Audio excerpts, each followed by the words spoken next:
Well, hello everyone, and welcome back to Radio Entrepreneurs. And I know I'm a little bit of a broken record. We're now over 7,000 interviews, heading towards 8,000 entrepreneurial interviews. It's really amazing the stories I've heard, how people create businesses and how they build them and how they adapt to the different economies and crises that go on in business and in the world. Our next guest, a first timer, not the last, we hope, Nathalya Mamane. Nathalya Mamane. Nathalya Mamane, figured I got it better when I wasn't on the air. CEO and founder of RT MicroDX, an easier name. Thank you. Hi, thank you so much for having me. Tell us about MicroDX.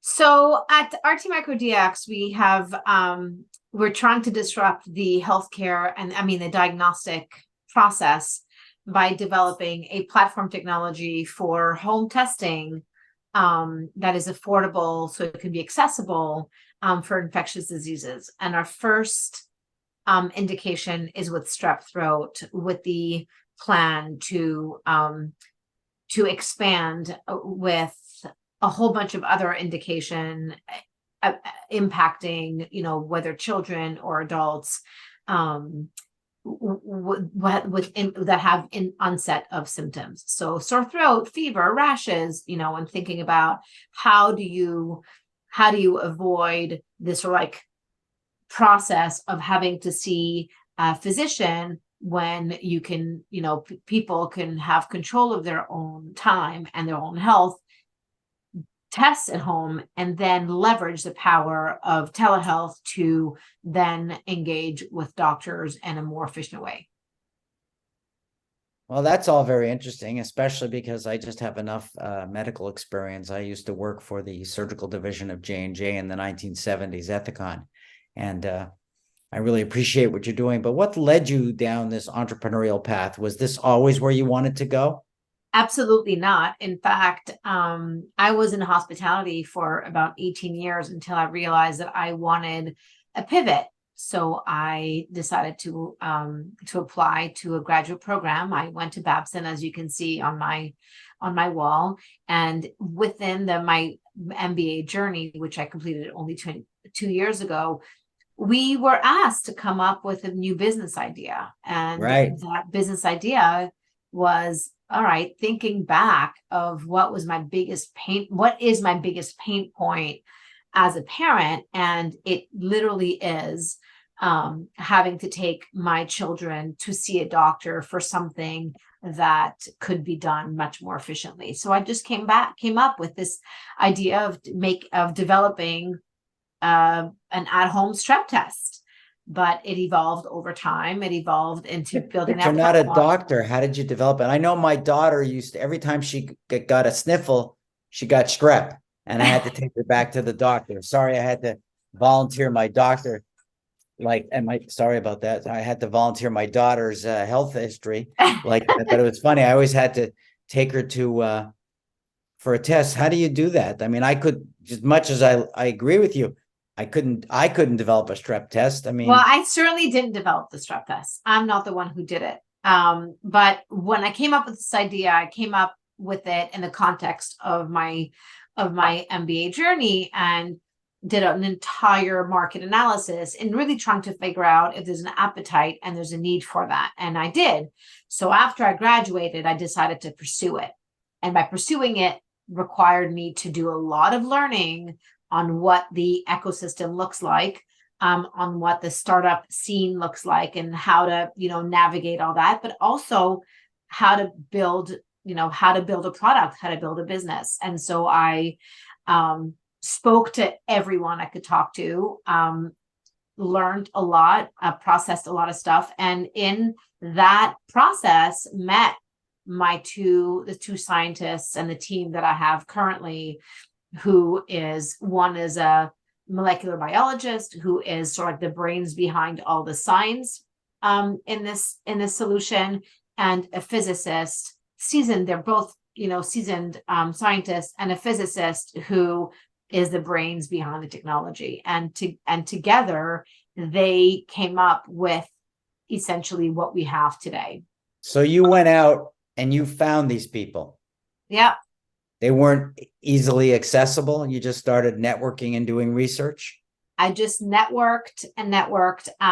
The catalyst for me was going from my MBA, completing my MBA, and then getting into the real world. And I did that going through different accelerators. And the first accelerator I went through was the one at Babson. And, I think these are great because they allow you to, they give you a network, right? They open your web of people for you to talk to. And it so happens my mentor at this accelerator introduced me to his best friend, who is now on my advisory board, who introduced me to his best friend, who, said, oh, I know somebody who can help you, and who introduced me to David, who is my VP of engineering, and who introduced me to Dylan, who's my VP of science. And so together we kind of like pursued this, and it's now been 2 years and a completed working prototype. So So I assume you're testing this prototype. How are you doing the testing? The prototype is being tested in lab on the bench with the formulation. We're still optimizing the science, we're optimizing the technology, but we have worked very hard to de-risk this venture by producing something that we know works at scale, and so that we can move into our next round of our next phase, let's say, which includes the product development, which requires us to fundraise. So ultimately, this is going to be a consumer product that a parent can pick up at a drugstore, or would be a prescription? That's the plan. It's something no prescription or a prescription? Well, I think it's going to be phased. I think we may start as a prescription. It's unclear. This is new to the FDA. Why did we choose strep throat? Because strep throat is really the indication that will disrupt the diagnostic space, because it requires treatment. And a lot of the solutions that are in market currently are all viral based. So when you have a virus, you don't need treatment. But when you have a bacterial infection, you need treatment. So the FDA has not had, this is new for the FDA. So we may phase it into the market. Ultimately, it will be over the counter, similar to pregnancy test. I was thinking it's funny. I guess I can't take a pregnancy test, so I was comparing it to the thermometer. Or a thermometer, right? Because I remember, when I was a kid, it was such a big deal that my mother could call my doctor. You might even know the family, and scream at him that he had to come to the house because I had, 2 degrees of a fever, and he'd show up to get my mother off his back. I may know that person. We have a technology now called, it's implemented across the board, which is telehealth, right? Using telemedicine, even right now, using Zoom or whatever. But unfortunately, we just don't have the tools to make those efficient. So today you can see a doctor via telemedicine, but you still have to go and get yourself tested at labs, or, whether it's a swab, whether it's a blood test, whether it's a urine test, you still have to go and get those things done, whether you do it at home and send it into a lab. So it's not complete. And what we want to do is find the right tools to complete this innovation. And strep, it seems to me that when I was a child, maybe it's just, it was there and you didn't really hear about strep a lot. I think I had it once as a child. But again, I hear the stories like in my family where some people nowadays, every time they get sick, they get strep. It seems to be much more common. Well, strep is very common, but it's not so much the strep that is common, is the fact that undiagnosed strep is very dangerous. So many people don't have strep, but those people are still getting tested for strep.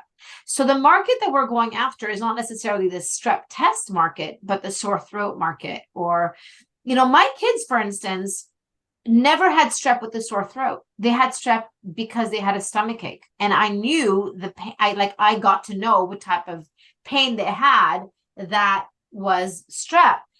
many of the times that they had a really bad sore throat, it wasn't strep. However, they got tested for strep each and every time to rule out the infection. So, it's a very large market, because in today's day and age, we have the cold and flu season. We have COVID, but we also have the allergy season, and we have all these types of seasons where you have it's the same symptoms. And therefore, when you just don't feel good, you want to make sure that you don't need treatment, and you go to the doctor and you get yourself tested. So it's a very large market, not only to rule in the infection, but also to rule out the infection. Wow, it's all so interesting and exciting for me. I'm thinking about all the implications and the work that I've seen in the healthcare industry since I got started in business. If somebody, and I hope you come back again as the company progresses and you start to roll out. But if somebody wants to know more about you, connect with you, know more about MicroDX, how would they do that?